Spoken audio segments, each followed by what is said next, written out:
Hey guys, today we're talking about the two-handed backhand.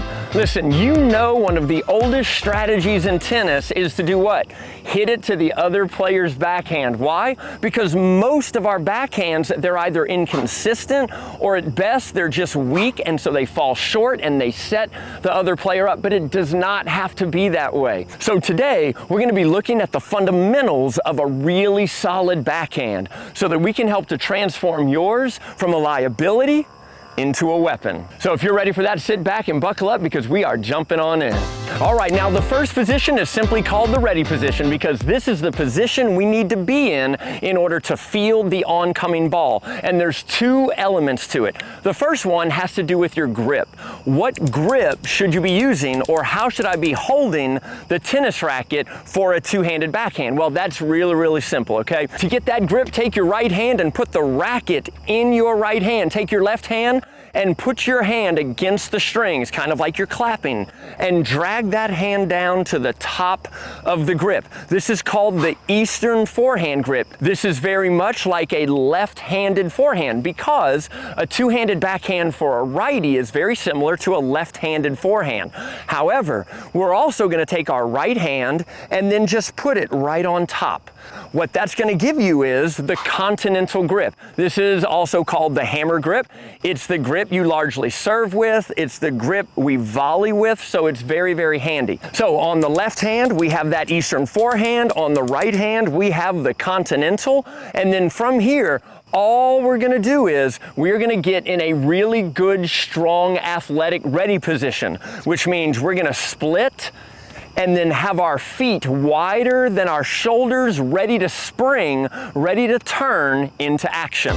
All right, now position 2 is called the power position because this is where we get the body ready, we coil up, we harness all of that power to unleash on the tennis ball. And this is what that power position looks like.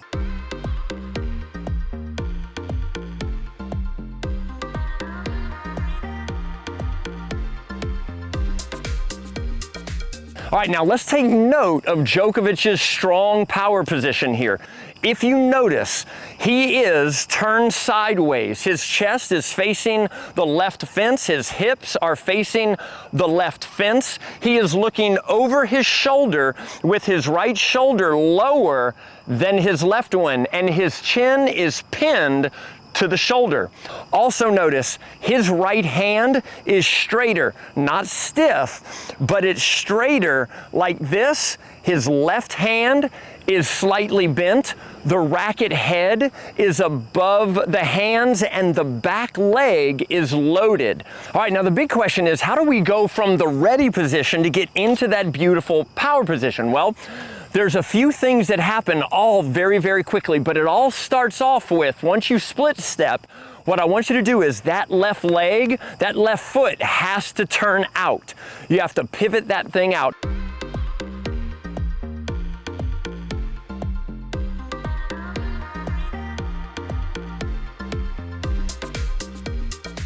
And the reason is because you have to get that unit turn in. This is where you're going to coil up. This is where you're going to store all of that energy waiting to unleash it. But that won't happen if your foot is locked facing forward because now you can't get the hips turned well. So you're going to look like some sort of broken Elvis.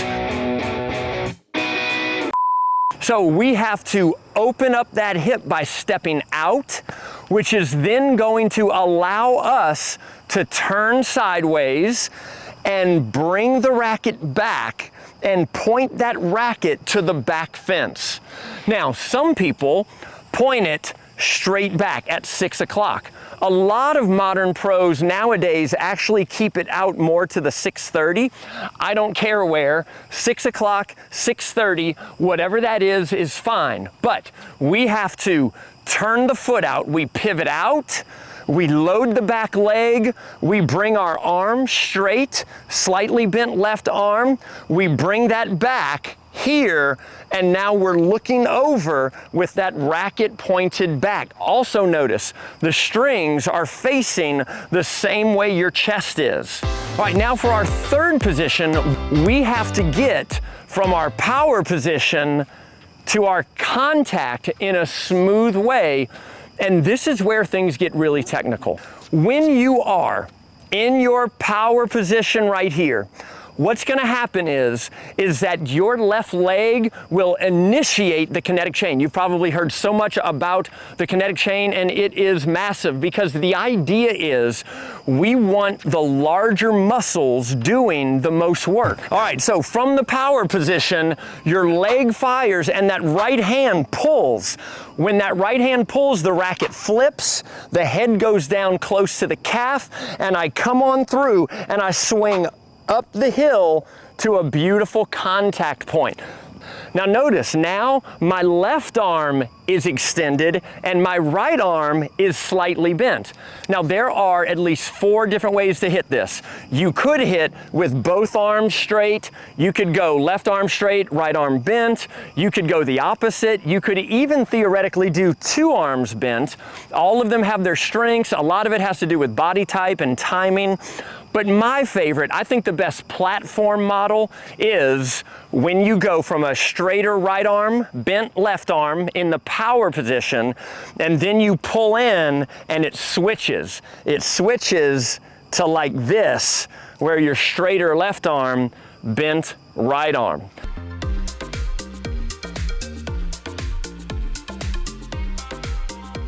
All right, now here's an advanced tip for those of you who really want to get that powerful backhand, okay? The swing path on the backhand is also inside out. I'm not telling you to hit an inside out because that has to do with where the racket face faces. But the swing path, I'm gonna do lefty here, okay? When I go back here, when I pull forward and I flip, I'm gonna bring the racket in closer to the body like this, like I'm stirring some sort of cauldron, okay? So here, I'm gonna pull and flip, and then I'm gonna swing out, notice, this way. I'm swinging that way. So my racket path truly is inside out, and then where the ball goes depends on which way my racket faces. This is how you get power. This is how you get more spin.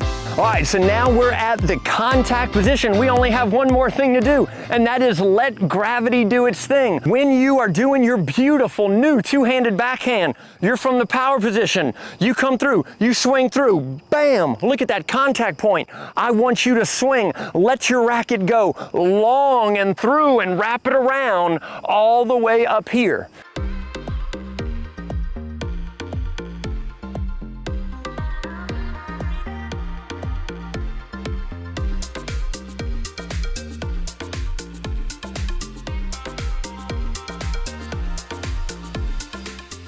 Now there are shots where that won't happen, okay? If the ball's crazy high, if the ball's crazy low, crazy spin, you're gonna have to make some sort of adjustments. But in general, you watch the best players. Watch this clip from Djokovic. This guy comes through and he's going through the ball, nice and long. Don't shortcut it. I know so many players. They come through almost beautiful here. They come through and then they start doing the short turnover. The problem is that look, at contact point, sometimes I'm here and sometimes I'm here and sometimes I'm here. So the ball could go beautiful one time and then straight down the next. It's a terrible plan. Here is my favorite drill.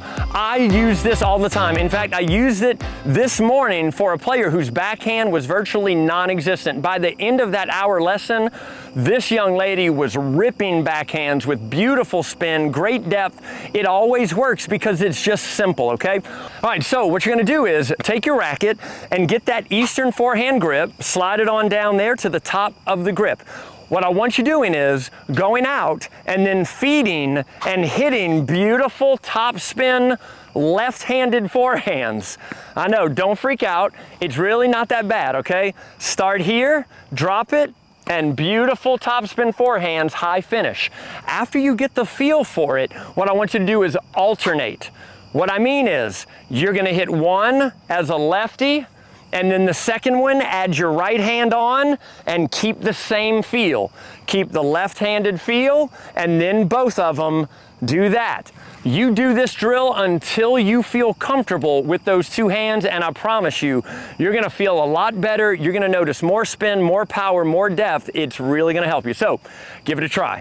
All right, so now you put all of those together. I'm gonna do it right-handed. You're here, you split, you open, you load, you go through, boosh, and then you hit that ball, nice high follow through as a lefty. This will hopefully look a little bit better. You split, you open, you're here, bam, right there. This will be a monster shot for you, no longer a liability. All right, guys, well, hey, thank you so much for watching, and now I have a question for you. Look, you made it to the end of the video. What are you doing? Stop watching this video and get out on court and start working on that backhand. Let's transform it from a liability into a massive weapon.